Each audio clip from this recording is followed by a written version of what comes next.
I'm almost positive my last vlog was talking about how much I need to vlog more because my percentage of days in 2024 was like that I actually vlogged was under 50%. So I shot this whole vlog and I'm like, I'm going to step my game up. You guys are going to start seeing a vlog like almost every day, whether it's boring or not. I'm going to start uploading a vlog every day. And that was probably 5 days ago. Okay, so I have been shooting video. This is what you guys missed, and then I'll explain. We're off to rescue Santa Claus.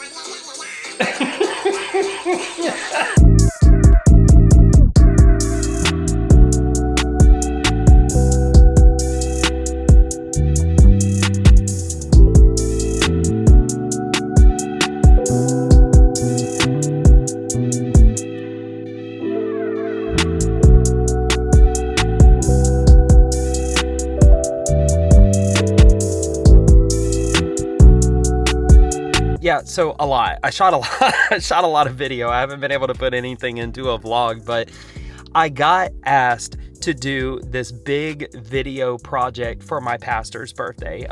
My pastor, there was a bunch of, it's kind of a long, well, actually, no, it's not a long story at all. They just want to put together a video. And instead of doing like the standard, like, hey, pastor, we love you type video, like I wanted to try to do something different. So I took on this video project, which I'm not complaining at all. I'm really glad I did. It turned out great. I loved it. I had a whole lot of fun doing it, but it was super immersive. Like all my spare time went into editing this video to make sure that I got it, like everything perfect, but I put all my effort and energy into that, and I haven't edited any vlogs. So that's where I've been for the past few days. Can you see my face? Like, can we see? Yeah, so I have this new thing. It's really weird. And I was talking to somebody the other day and they're like, yeah, that's really weird. I don't sweat very easily. So my whole life, like, have you ever been doing something and you just, girls won't understand this at all, but have you ever been doing something and you just broke a really good sweat and it just felt really good? You're like, yeah, work hard, or it's hot, or like you're in the gym or something like that. You broke a really good sweat. I never feel that way. Like I hardly feel that way. It is very difficult for me to break like a really good sweat. I'm just not a sweater. So I have this new favorite thing. Like it's 100, my truck says it's 111 degrees. Before I go to the gym, like my truck is parked outside all day, I'll get inside my truck and I will not turn the AC on at all. I'll roll all the windows up and it'll just be absolutely like a hot box in my truck. So I sit in my truck for like 20 or 30 minutes straight, no AC. It's like 120 degrees in here right now, and just pour as much sweat as I can before I go into the gym. It's like a sauna. It's like my own little makeshift sauna. So there's that story. If you're wondering like, why is he sitting there sweating? He's like gross, but yeah, I am. But you know, that's why. But I do actually have something I want to share with you guys today.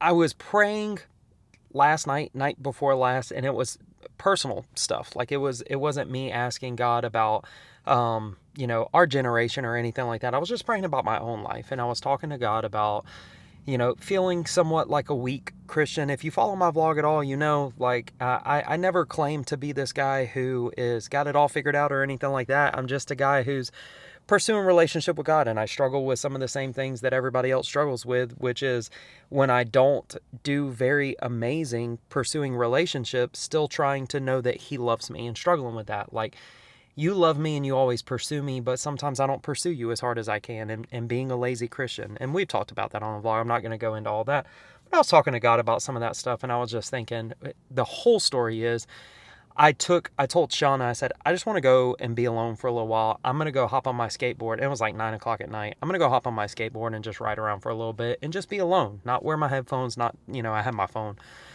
But, I ended up riding around for like 30 or 45 minutes, and I barely talked to God. And it wasn't because, you can judge me if you want. I've already said like all of that. Like I don't, but it wasn't because I didn't want to. It was because by the time I finally got alone and I was just riding my skateboard, I found myself, no matter what, feeling so distracted. And I think part of that is my personality. I'm sure if I went to any doctor today, they'd be like, you have ADHD, ADD, BDD. I mean, they would tell me I got everything, which whatever. I don't really care about their opinion. However, I find myself not being comfortable with the slowing anything down or quieting. And I find it very, very difficult to quiet my mind. Even when I would purpose my heart to like go seek God in my office, and I would go into my office, no phones, no computers, no nothing, like just me, my Bible, nothing. There's nothing in there. I would still be sitting there like talking to God and then being like thinking about, just random stuff, finding it so hard to quiet my mind. I said all that to say I was talking to God when I finally got home from riding my skateboard. I'm like, dang, God, like I purposed in my heart to go talk to you and just me and you just hang out for a little bit while I'm riding my skateboard. And I find myself so distracted, God, and I'm sorry. Like, I'm not trying to be, and I want to focus. Can you help me not be so distracted? And I stopped for a minute because sometimes I'm talking and I realize, like, dude, you're making your short story very, very long. But you know what? This is my vlog, so if you don't want to listen, you can turn it off. But anyway, I was talking to God and I was saying, God, I feel weak. You know what I mean? Like, I feel like, what kind of grown man can't say, I'm putting the cell phone down or I'm putting away distractions and just focus on you for a little bit? And I just had this moment of, it wasn't a pity party, but it was just honesty with God. Like, God, I feel like such a weak Christian, like, help me please with these distractions. And I was thinking a little bit about, like, wow, poor our generation. You know what I mean? I think I'm a millennial. I was born in 1986. So I think that I know I'm not Gen Z. I think is there a Gen X, Gen Z, whatever. But I think I'm a millennial. And I was thinking about, man, our poor generation, like, there's, you guys know, we don't even have to get into all of it. It's so distracting. We live in such a busy world. There's hardly anywhere where you can go where it's not busy. And the Lord ended up telling me something that I wasn't expecting to hear at all. God ended up telling me, like, I have created, it's super, it's like one of those things God tells you and you're like, that wasn't God. Like, there's no way. God said, and more or less words, it's not an audible voice. He just spoke it to my heart. Like, I created you to be the greatest generation. And I started thinking when he said that, I knew immediately what he meant, because God can speak a word and you know where he's coming from. You know the context of the word and all of that. And the thing that he was talking about was the fact of no other generation in our life has ever had to deal with as much distractions as we have. I'm not trying to say, oh, poor pitiful millennials or whatever, because these are minor problems. You get what I'm saying. We are not 1920. We're not Great Depression. We're not World War II. The people who, I agree, the people who they claim was the greatest generation there ever was. I agree. They're phenomenal. I'm not saying we're the greatest generation. I'm saying God created us to be the greatest generation. But the point that he was getting at in the context was, and you're going to watch this, and anybody watching this who thinks that I'm saying God meant for us to be a better generation than them, I'm not saying we're better. I'm not saying any of that. I'm just saying, you know how everybody looks at millennials now, Gen X, Gen Z, whatever we are, whatever the generations now are, and everybody puts the label on us like we're so distracted, which I agree. We're so lost, which I agree. We're all upside down. We have no clue what's going on. We're just a group of people who are mindlessly so lost and confused. And as a whole, I would agree with that. I just felt God's heart for a split second and say, God, I didn't create you guys for that. Like, God created us to be the generation. Like, if you can think about it for a minute, imagine a group of people who were so disciplined, who had all the distractions available of today, of the internet and the smartphones and all of that, but still they were so disciplined and so selfless, I guess is one word, and they had so much self-control that they were able to still navigate through all of that, avoid all of that in some circumstances, use it when they needed to as a platform to preach the gospel.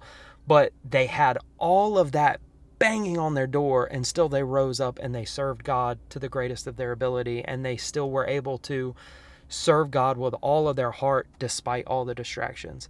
Like, I thought the thing that makes us the generation that everybody thinks we're like the worst generation ever, which that may be an understatement or an overstatement, the thing that makes us that generation is all the stuff that's available at our fingertips and how we've misused it, in my opinion, just the distractions and, the internet, AI, gaming, all that stuff that generations before us didn't have, and we all played outside and rode our bikes and things of that nature. We were all way more connected. And I got it. And I'm not saying anything against anybody who's not very connected and who spends a lot of time online and things like that, because that's not what the whole point of this video is. But I just think that the thing that makes us the worst. I thought I knew that guy. I couldn't see though.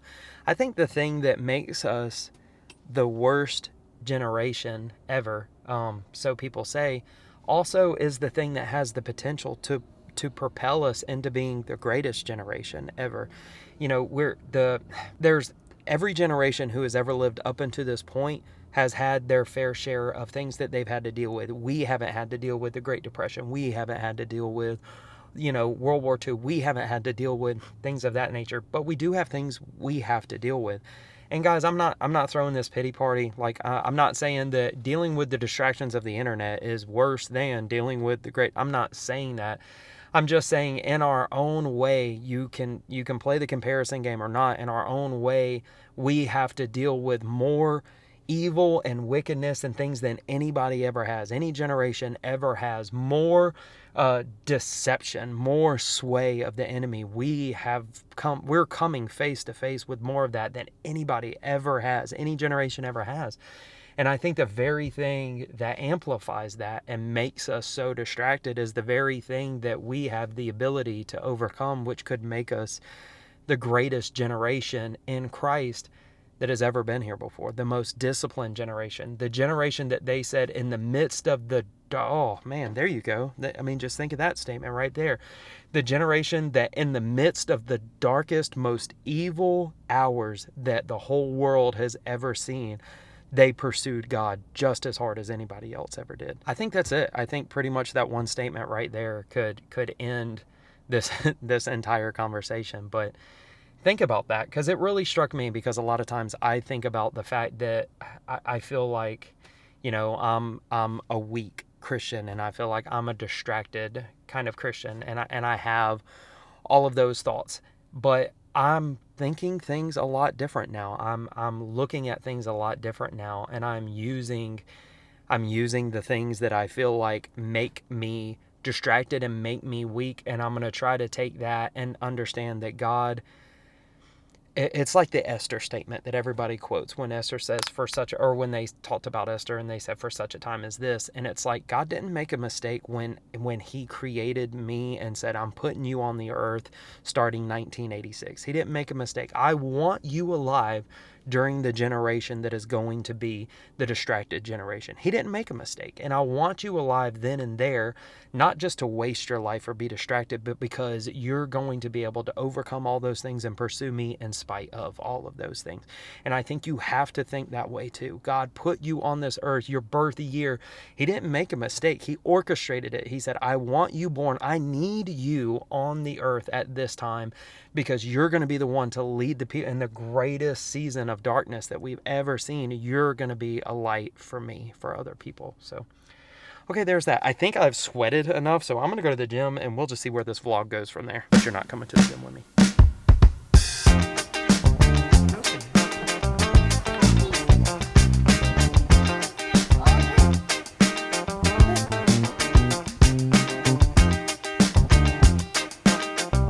I'm married you. I knew this about you before I married.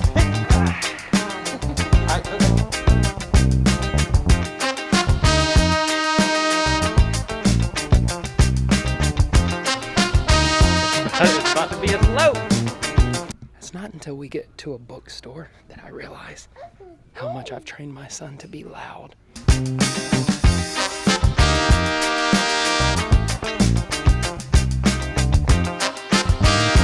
Apparently she just wants to eat snacks. She's just like her mother.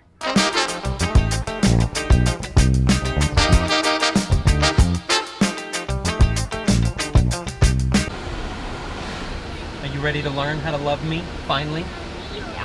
Okay, let's get him, Shauna, get him. Come on, you're losing him. Shauna. I'm not going to chase an ambulance.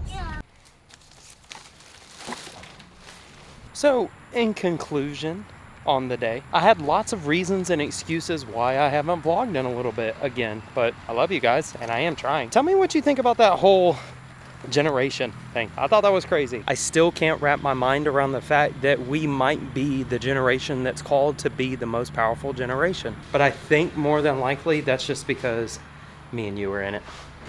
It's our generation.